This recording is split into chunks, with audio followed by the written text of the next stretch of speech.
कक्षा 12वीं में सबसे बड़ा चैप्टर है लेसन 7 है।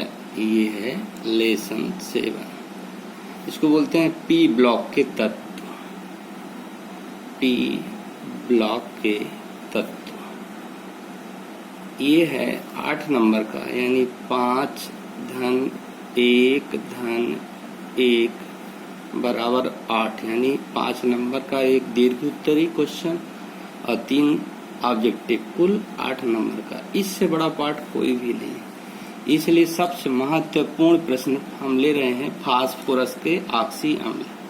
इसमें पहला है आर्थोफास्फोरिक अम्ल, जिसका सूत्र है H3PO4, आर्थोफास्फोरस अम्ल जिसका सूत्र है H3PO3, हाइपोफास्फोरस अम्ल जिसका सूत्र है H3PO2, पायरोफास्फोरिक अम्ल जिसका सूत्र है H4P2O7, पांचवा है पायरोफास्फोरस अम्ल H4P2O5, छठवां है मेटाफास्फोरिक अम्ल HPO3 का होल यन। तो सबसे पहले हम लेते हैं आर्थोफास्फोरिक अम्ल। इसका स्ट्रक्चर देखते हैं। फास्फोरस के ऑक्सी अम्ल में सब में ये P डबल बॉन्ड O का रहना अनिवार्य है, यानी जितने ऑक्सी अम्ल होंगे उन सब में P डबल बॉन्ड O अवश्य रहेगा। अब देखिए इसकी संरचना हम कैसे बनाते हैं। P डबल बॉन्ड O कर दिए। अब देखो एक ऑक्सीजन निकाल दें तो कितने ऑक्सीजन बचते हैं? 3 ऑक्सीजन और 3 हाइड्रोजन, यानी ऑक्सीजन और हाइड्रोजन का जोड़ा। तो ये हो गया एक OH, ये दूसरा OH और ये तीसरा OH। ये हो गई इसकी संरचना। अब इसकी ऑक्सीकरण अवस्था निकालते हैं। कैसे निकालेंगे? देखिए बहुत सरल है। एक ऑक्सीजन की ऑक्सीकरण संख्या होती है -2, तो 4 ऑक्सीजन की कितनी होगी? 4 दूनी 8, और 8 में 3 को घटा दीजिए तो कितना आएगा? 5, यानी ऑक्सीकरण अवस्था आ रही है इसकी +5। क्षारकता, क्षारकता हम OH की संख्या के आधार पर निकालते हैं। कैसे देखना है, समझना। ऑक्सीजन की विद्युत ऋणात्मकता अधिक होती है, इसलिए ऑक्सीजन पर आंशिक रूप से ऋण आवेश और हाइड्रोजन पर आंशिक रूप से धन आवेश। यहाँ भी ऑक्सीजन पर ऋण आवेश, हाइड्रोजन पर धन आवेश। यहाँ भी ऑक्सीजन पर ऋण आवेश और ये हो गया आंशिक रूप से धन आवेश। आंशिक रूप से धन आवेश होने के कारण सभी हाइड्रोजन निकल जाते हैं, और जितने हाइड्रोजन निकल जाती है वही उसकी क्षारकता कहलाती है। इसको एन फैक्टर से भी व्यक्त करते हैं। एन फैक्टर, यानी एन फैक्टर बराबर कितना आएगा? 3। अब हम इसका देखते हैं संकरण। यदि कभी H3PO4 में संकरण निकालना हो तो कैसे निकालते हैं? बॉन्ड पेयर धन लोन पेयर। देखिए बॉन्ड पेयर कैसे हो गए? बॉन्ड पेयर सिग्मा बंधों की संख्या कहलाती। एक सिग्मा, दूसरा सिग्मा, तीसरा सिग्मा, ये चौथा सिग्मा और एक पाई। तो बॉन्ड पेयर में सिग्मा बंध की संख्या कितनी हो गई? 4 सिग्मा। लोन पेयर कितना है? 0। तो ये हो गया 4, और 4 से कौन सा संकरण होगा? sp3। कैसे जान जाते हैं sp3? यदि 2 संकरण 2 हुआ तो हम मान लेते हैं asp, एक s ऑर्बिटल और एक p ऑर्बिटल, दोनों जोड़ेंगे तो एक एक कितना हो गया? 2। यदि 3 है तो हम मानेंगे sp2, 2 और 1 3। यदि 4 है तो हम मानेंगे sp3, 3 और 1 4।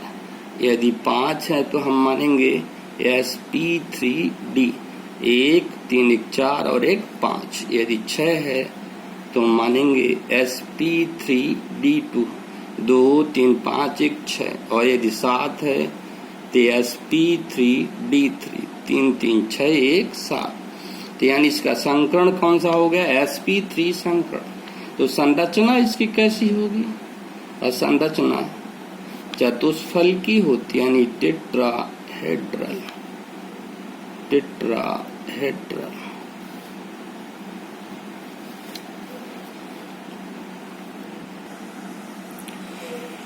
देखिए इसमें एक पी डबल बॉन्ड ओ बंद है और 3 P single bond O H बंद है। इसका एनहाइड्राइड कैसे बनता है? एनहाइड्राइड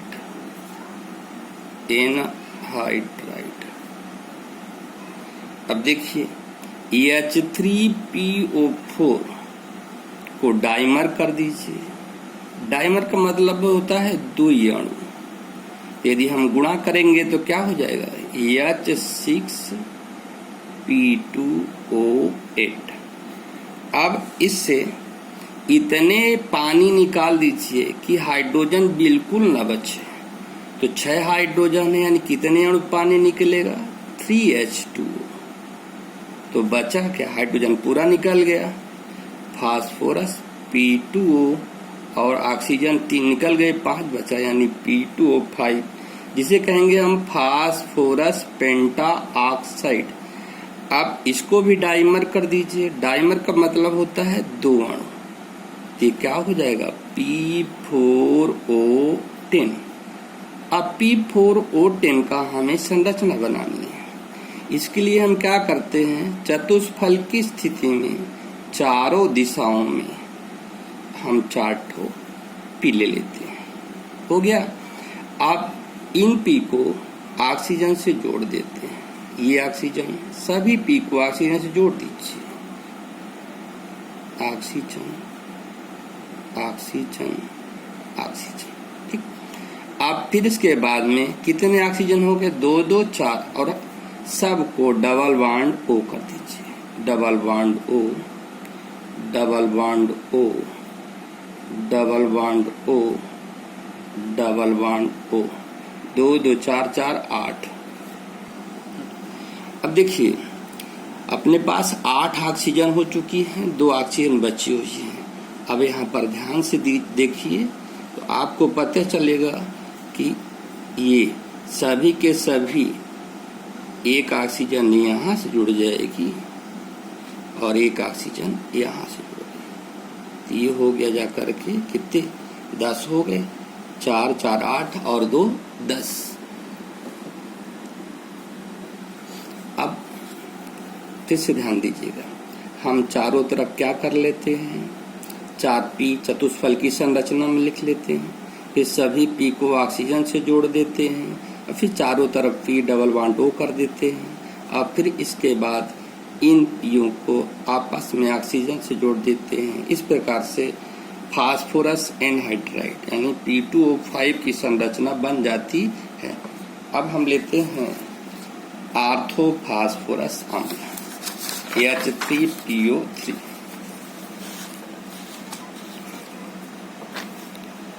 H3PO3 इसको बोलते हैं आर्थोफास्फोरस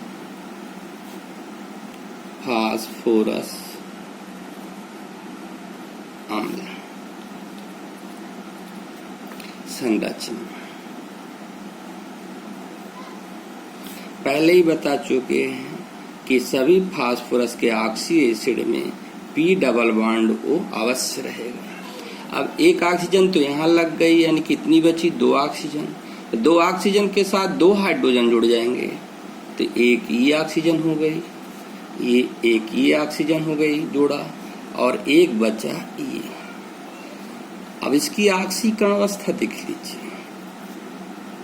ऑक्सीकरण अवस्था जैसे पिछली बार निकाले थे 3 दूनी 6 में 3 घटा दीजिए, कितनी आ जाएगी? 3 यानी +3।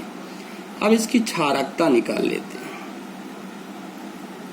तो क्षारकता देखिए, यहाँ पर ऑक्सीजन आंशिक रूप से ऋण आवेश, हाइड्रोजन आंशिक रूप से धन आवेश, ऑक्सीजन आंशिक रूप से ऋण आवेश और हाइड्रोजन आंशिक रूप से धन आवेश।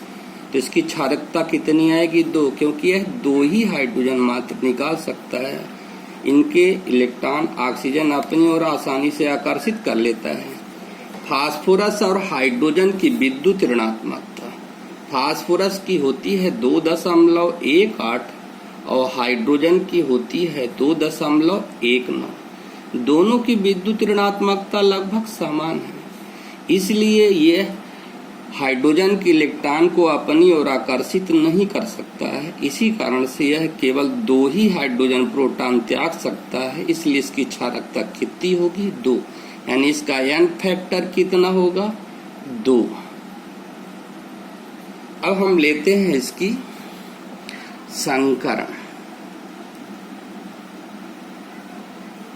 संकरण भी उसी प्रकार से निकालते हैं, सिग्मा बंध धन लोन पेयर। अब देखिए सिग्मा बंध, 1 सिग्मा बंध, 2 सिग्मा बंध, 3 सिग्मा बंध और एक चौथा सिग्मा बंध और एक पाई बंध है, तो 4 सिग्मा बंध। लोन पेयर 0 है, यानी कितना आ गए? 4। तो संकरण हमारा कौन सा हो जाएगा? sp3 संकरण। अब इसके भी एनहाइड्राइड लेते हैं, लेकिन इसके पहले हम देखते हैं इसमें P डबल बॉन्ड O कितने बंध हैं? 1। POH बंध कितने हैं इसमें? 2। PH बंध कितने हैं? 3। अब है एनहाइड्राइड।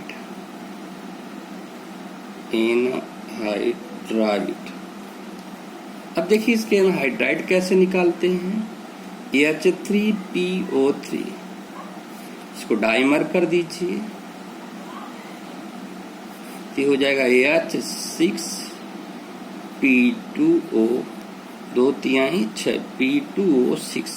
अब जितने हाइड्रोजन है सब निकाल दीजिए। हाइड्रोजन कितने हैं? 3, निकल जाएगा 3H2O। सभी हाइड्रोजन निकल गए, बचा क्या? P2। और ऑक्सीजन इसमें 6 है, तो 3 निकल गए, तो 3 बचे, यानी P2O3। इसको भी डाइमर कर दीजिए, डाइमर, तो हो जाएगा P4O6। अब P4O6 की संरचना देखिए कैसे बनाते हैं।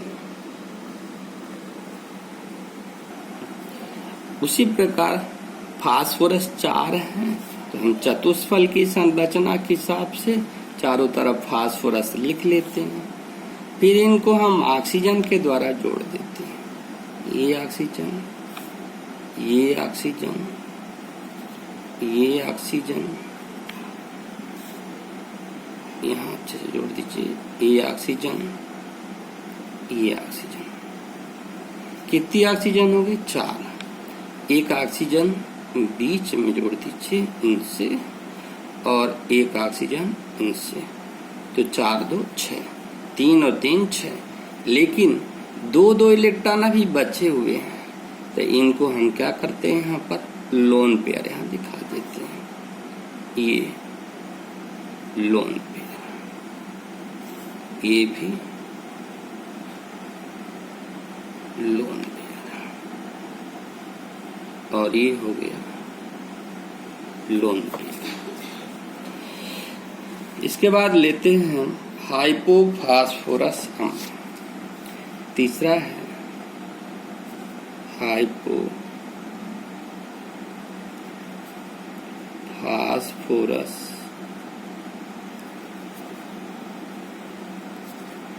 अम्ल। इसका सूत्र होता है H3PO2। अब देखिए इसकी स्ट्रक्चर कैसे बनाते हैं। पहले ही बताए हैं कि सभी ऑक्सी अम्ल में P डबल बॉन्ड O जरूर रहता है। अब एक ऑक्सीजन निकल गए तो कितने बचे? एक ऑक्सीजन, यानी एक OH बंद रहेगा और शेष 2 H। इस तरह हो गया H3PO2।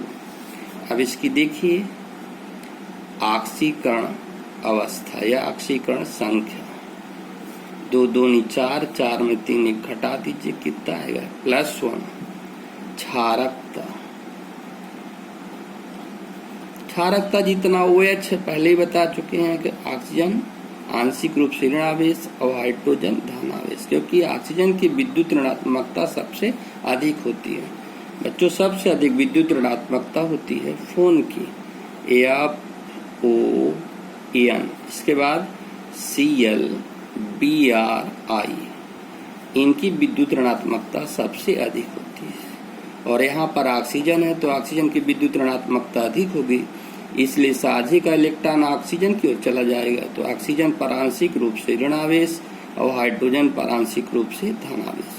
तो एक हाइड्रोजन आसानी से त्याग देगा, इसलिए इसकी क्षारकता 1 होगी। और क्षारकता 1 अर्थात इसका n फैक्टर कितना होगा? 1 होगा। संकरण भी हम उसी तरह से निकालते हैं। तो संकरण निकालेंगे यदि इसका, तो सिग्मा बंध कितने हैं? 1 सिग्मा बंध, दूसरा सिग्मा, तीसरा सिग्मा, चौथा सिग्मा और ये पाई। तो सिग्मा 4 हो गए और लोन पेयर बिल्कुल नहीं है, 0, यानी संकरण इसका हो गया sp3। संरचना कैसी होगी इसकी? चतुष्फल की, चतुष्फल की। हाँ, H3PO2 में बॉन्ड कितने हैं? PO बंध 1 है, POH बंध 1 है और PH बंध भी 2 है। बच्चों इनको गर्म करने पर क्या होता है? बहुत मोस्ट इम्पोर्टेंट है। यदि हम गर्म करते हैं और इसको भी गर्म करते हैं तो एक दोनों में तय है कि PH3 अवश्य बनता है, इसलिए सबसे पहले हम PH3 बना देंगे। यानी समीकरण का ट्रिक ध्यान दीजिएगा, PH3 दोनों में अवश्य बनता है। एक एक ऑक्सीजन जोड़ करके अगला अम्ल बना लेते हैं। तो इसमें एक ऑक्सीजन जोड़ेंगे तो कितना अम्ल बन जाएगा? H3PO3 प्लस इसमें भी एक ऑक्सीजन जोड़ देंगे तो कौन सा अम्ल बन जाएगा? H3PO4।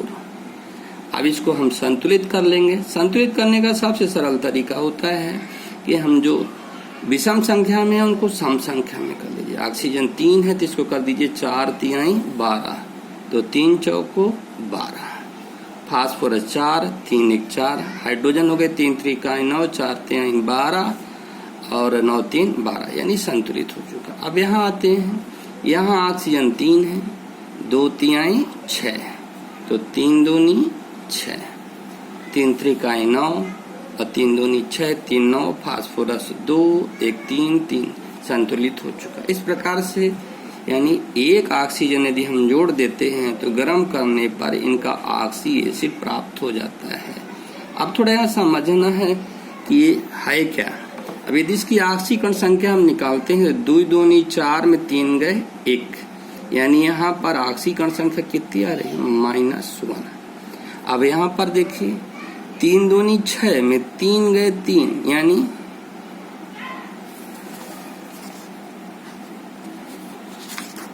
+3 आ रही है। अब यहाँ पर देखिए PH3 है। अब PH3 में हाइड्रोजन अधातुओं के साथ सदैव प्लस में रहता है, तो फास्फोरस की ऑक्सीकरण संख्या कितनी हो जाएगी? -3। तो जब ऑक्सीकरण संख्या, ध्यान देना है यहाँ पर कि ये +1 है, जब ऑक्सीकरण संख्या एक ही यौगिक की बढ़ जाती है अथवा घट जाती है, इस क्रिया को हम क्या बोलते हैं? असमानुपातन कहते हैं। असमानुपातन कहते हैं। जब किसी क्रिया में ऑक्सीकरण संख्या बढ़ जाती है तथा घट जाती है तो उसे हम असमानुपातन कहते हैं।